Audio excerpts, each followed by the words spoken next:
all those things. I could go down the list. It's not just her, but people see reason to put her in a State Farm commercial. It's not just because, it's not just because she's Caitlin Clark. Right. They know that she's going to do a good job when she shows up in that capacity as well, too. Yeah, that's great. All great points. Yeah, thank you so much. Yep. Super cool.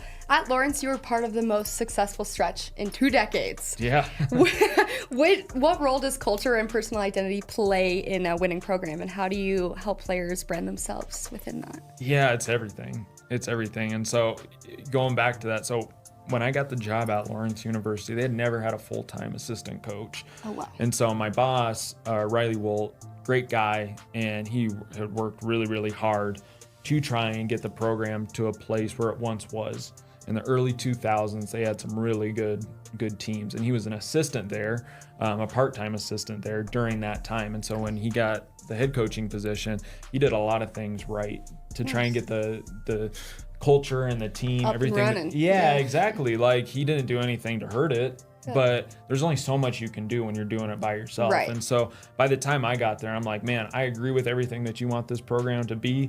Let's tackle this thing That's great. together. And so from a culture component, like all this stuff we obsessed over, but called it the Viking way. That was our mascot, and it was just our core values, what we wanted to do. Like, I could still list them off because they were so important to our identity. Yeah. And so we would have conversations about that. We'd have leadership groups, the captains on our team. Yeah, there's a standard for what we want. Yeah.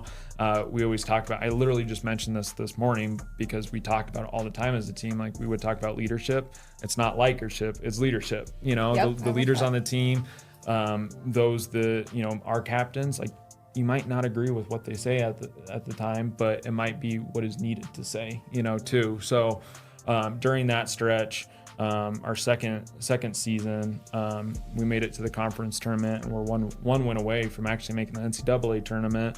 And that was a really fun run. Can imagine. Yeah, and we actually, our rival in that conference is Ripon College, so they're really close to us as far as proximity in that conference. And we actually hadn't beat them in over 15 years. What? Like, and I'm talking not just at home or away, like 15 years. Like straight. Yeah,